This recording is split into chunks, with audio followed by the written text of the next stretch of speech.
All right, we're at the Illecillewaet Campground, and there's quite a few walking trails to go on.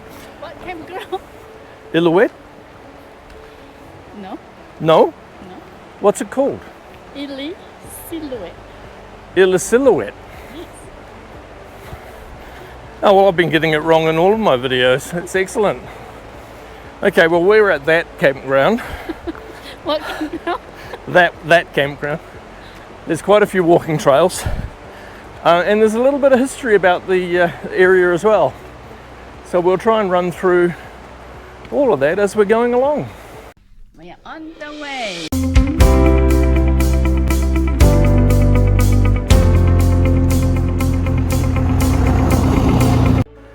Alright, so the next trail we're going on is actually the old railway bed, which runs up from the bottom of the base of the mountains and runs through this area and carries on along there and goes across the bridge that you saw earlier.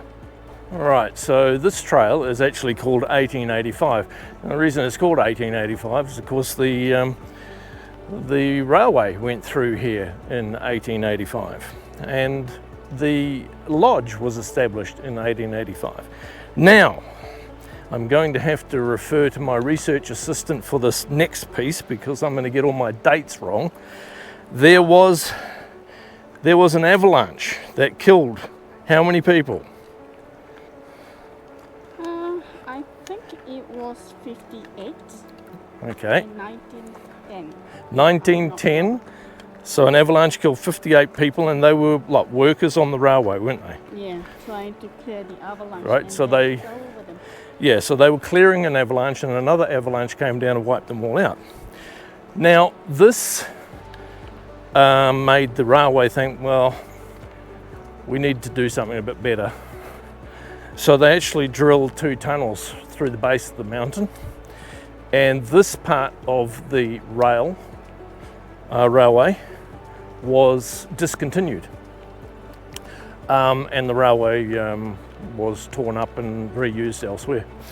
This, of course, impacted the lodge. And I want to say 1935, was it 1935 that the lodge closed? I don't know. Can't remember.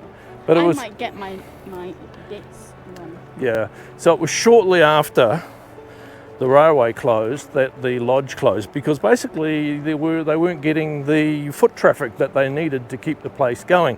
So obviously people who were very enthusiastic would walk up, or they took stagecoaches as well, didn't Yes, they? they provided stagecoach from. But it wasn't as nice as travelling up in the train with all of the palatial things that trains back in those days had.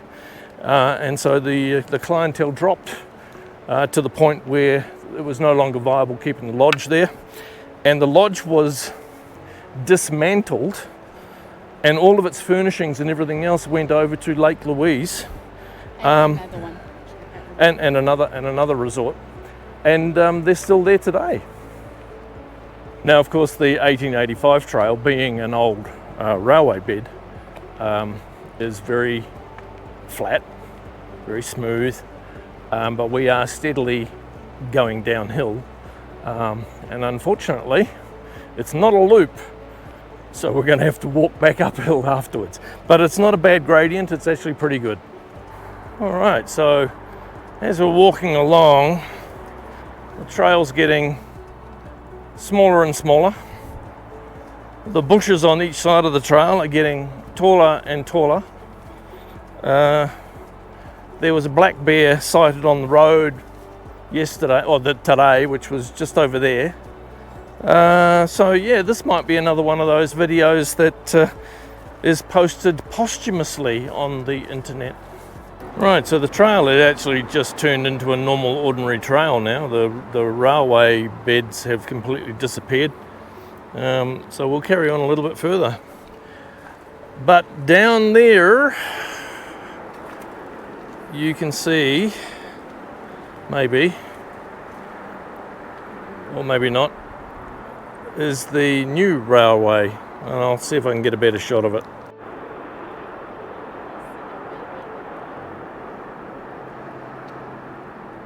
Okay, so basically what happened was the railway went through here.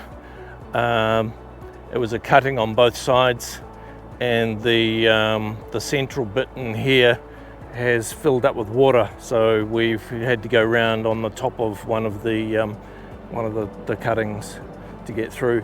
So now we're back onto the railway bed. The trail is completely lined with all these berries. I don't know if the bears like to eat these berries.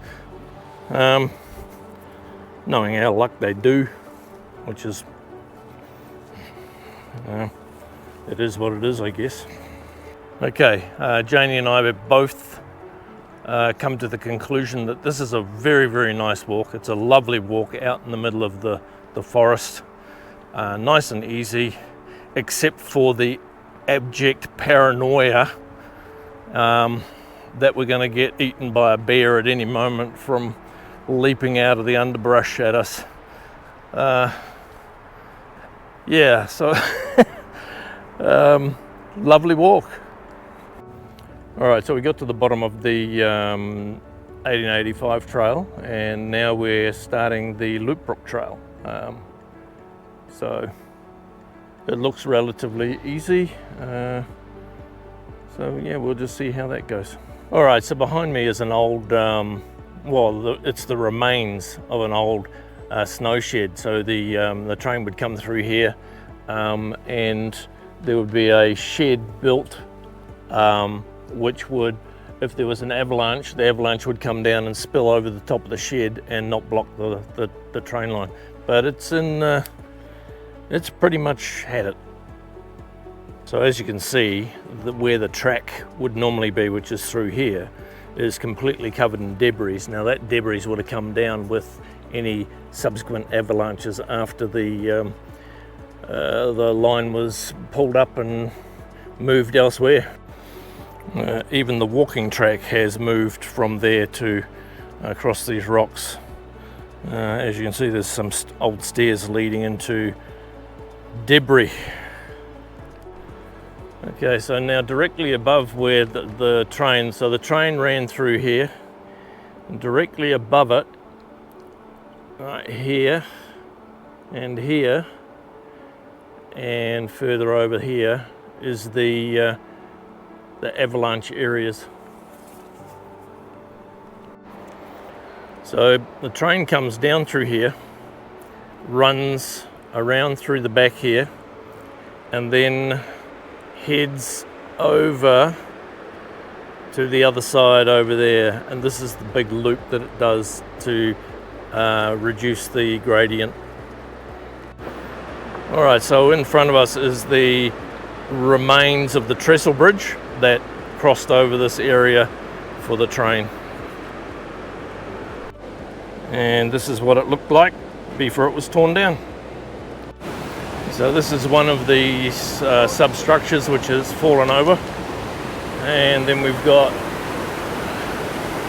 two of the substructures still standing, and of course the river raging below. So this is the view from the opposite side, and the trail carries on along the railroad bed. Well, the trail has signs every, I don't know, 150 to 200 meters, and they basically tell you exactly where you are. So this is the second crossing of the river, and the first crossing was, of course, over in that direction over there. So we're well over halfway of the Loop Trail, or the Loop Brook Trail. This depicts the rail line quite well with the two bridges.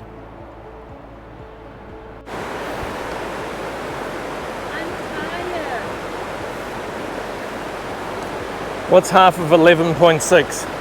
What? What's half of 11.6?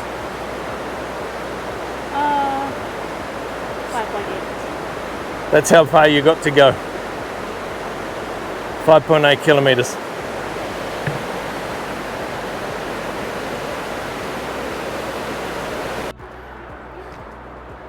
And now we are at the other side of the second bridge in the loop. And the trail continues on up the hill. To the 1885 Yep, that's the end of the Loop Brook. Loop Brook Trail.